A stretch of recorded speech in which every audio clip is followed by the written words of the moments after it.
Hello, everybody. So HIMS is a stock I've covered since the early days of the channel. It's a major position for me. I'm very happy to be covering it and telling you today that the results are, surprise, surprise, very good. They're absolutely excellent.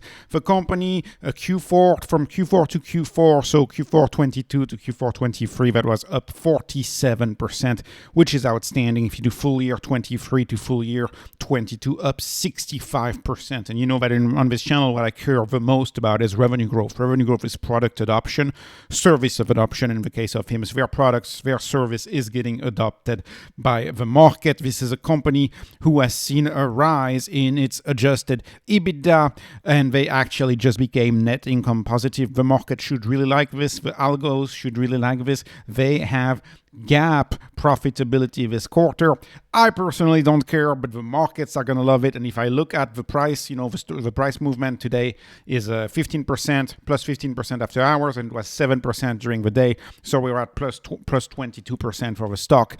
I think it's a small move compared to some of the things that we'll see in this report. They gave a lot of stuff that the investors want to see in this report. There's a lot of new stuff for us, and it's very interesting. And so I'll get to it briefly. They've just reached the 1.5 million subscribers mark. They have 1.5 million people every month coming back, paying them an average of $53. 1.5 million people pay them $53 a month every month, and they come back because a lot of the prescription drugs that HIMS gives you are for recurring conditions, for conditions that you get earlier in life and that you need to have ongoing treatment for. This is what this company provides in a very easy Amazon type of way, buy now type of way, easy way to see a doctor.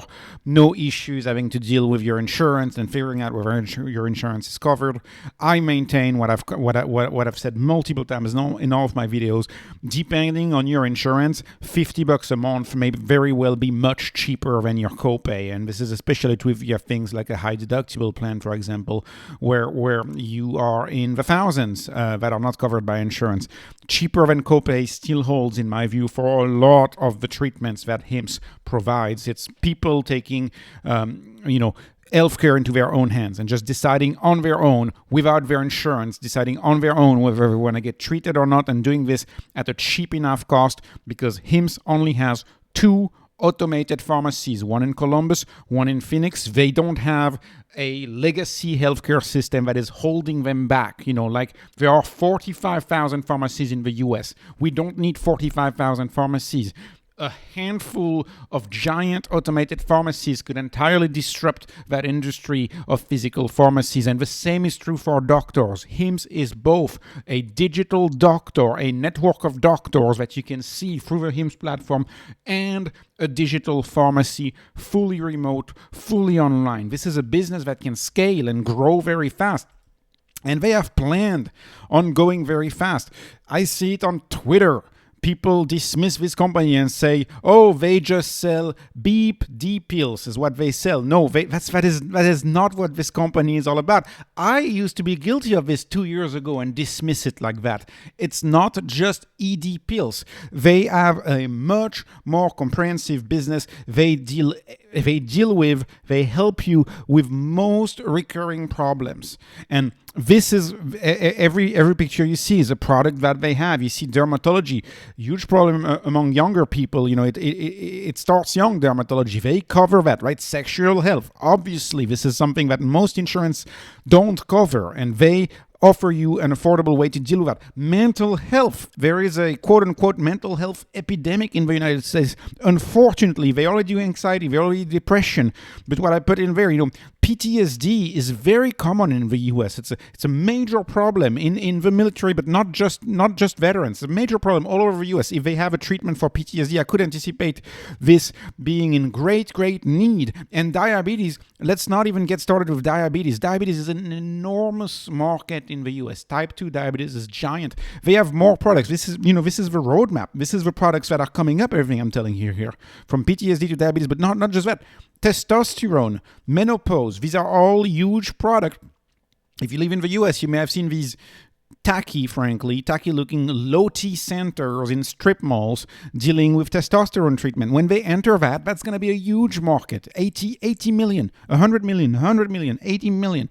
Many people, and that is the vision that Andrew Durham has stated multiple times in the call. We could envision a future where people in their late 20s, early 30s, early 40s have one or two prescriptions for HIMSS for these early on health issues that are not covered by traditional insurance, that traditional insurance doesn't want to cover because it's not bad enough, it's not problematic enough.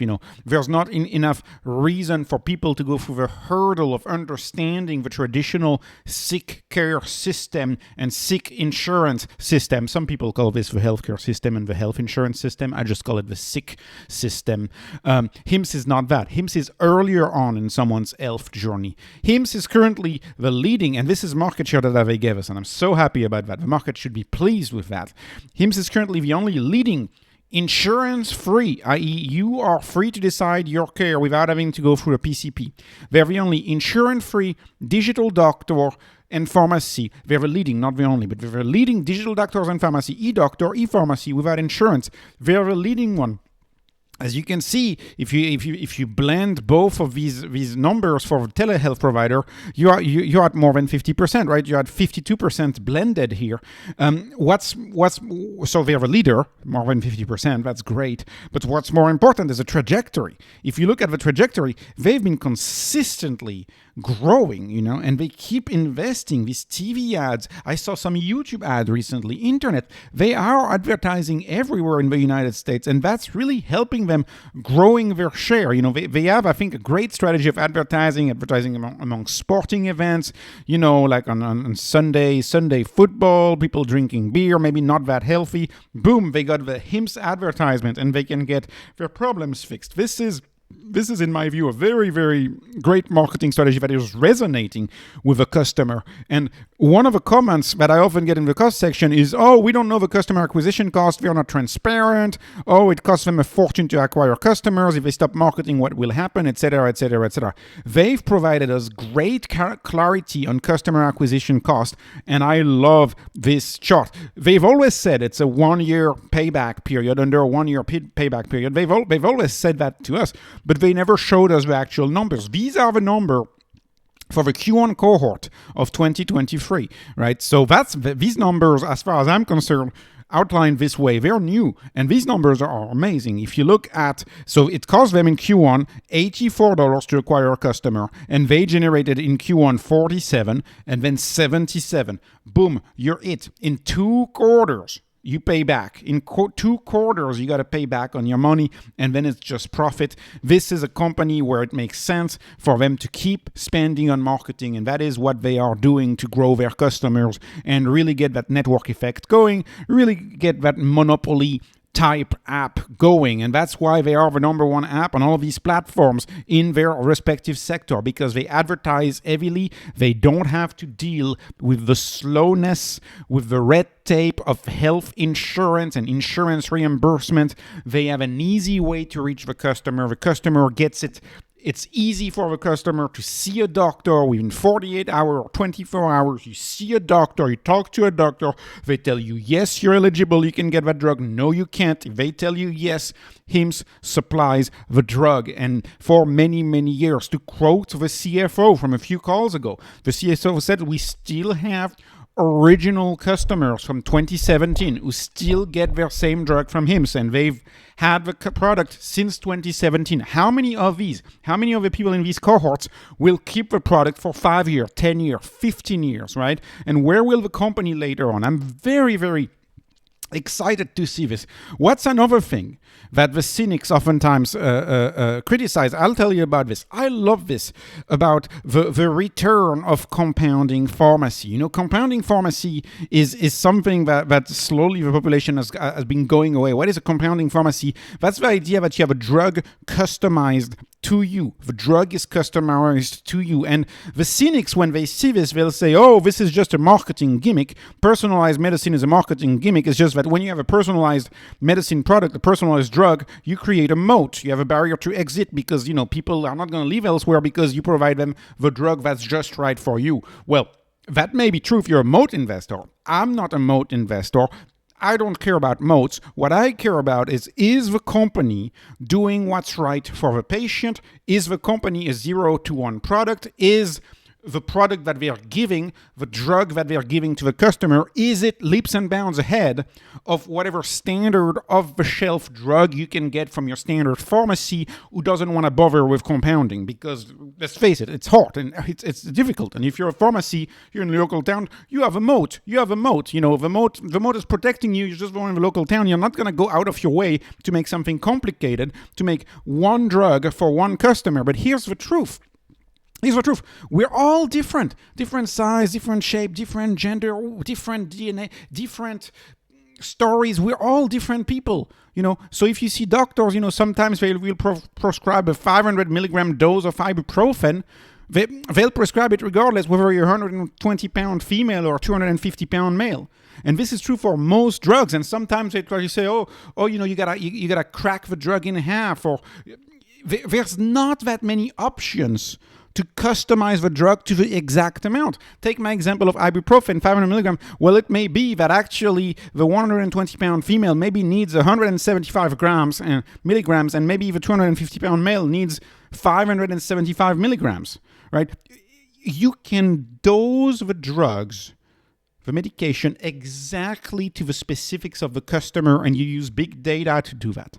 And that is what HIMSS is doing. And this is better for patients. It creates better outcomes from patients. You give just the right amount of drug that a patient needs, not more, not less. You don't create a dependence. You limit adverse effects. This is beautiful. And in my view, they do this because of a patient value proposition, not necessarily because they want to create a moat or a barrier. But I realize if you like moats, you may say, oh, this is a moat and this is a good thing. 30%, right? 30% of our products are personalized. Keep in mind, this has a lot to do with their weight loss drug. Their weight loss drug is almost 100% personalized.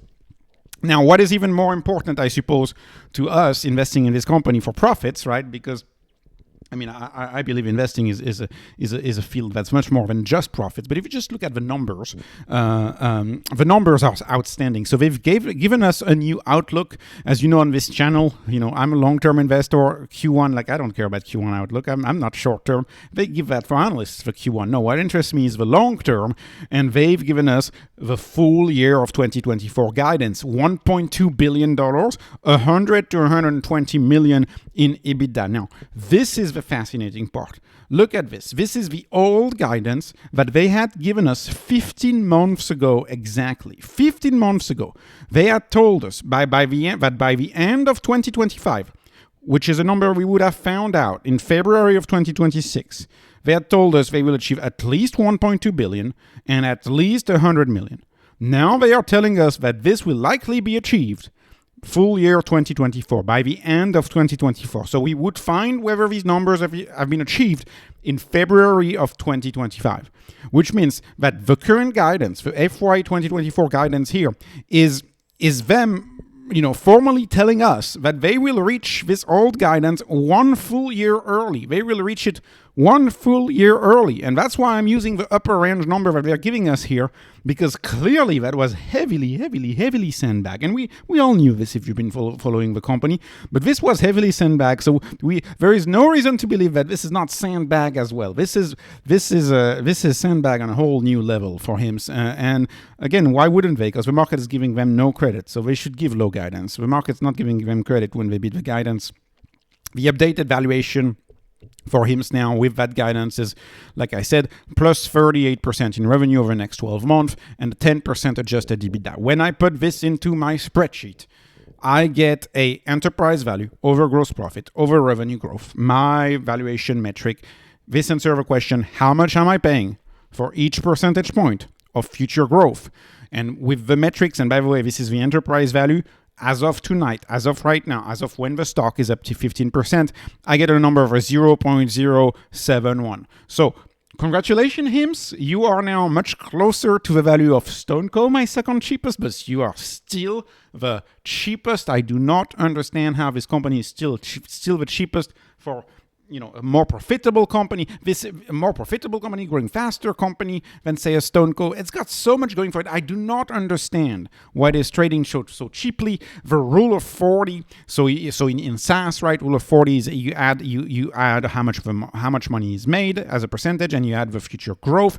You get a rule of 48. So that is outstanding, especially for a very early on company. Keep in mind that 10% EBITDA margin is with them investing so much in marketing. What if they stopped investing in marketing? What would be the EBITDA margin? Would it be 50% if they stopped investing in marketing? Right? How much would it be? It could be much higher. In many ways, I don't like to see that EBITDA margin at 10%. I'd rather them keep investing tons and tons and tons and tons in marketing while marketing is still cheap to try to, have us do as fast as possible to get to 2, 3, 4 million customers. But so is the market. The market wants them to show GAAP profitability, and now they have GAAP profitability. The market is still dirt cheap, despite being up 15% after hour. Remember, and I'll conclude the video, is that 90+% of this company's revenue are recurring. This is a SaaS type business. If you didn't know they sold health, it would look like a SaaS business. In my view, this is a meaningful company. They're creating a new form of healthcare, very different from what we currently have, very different from sick care.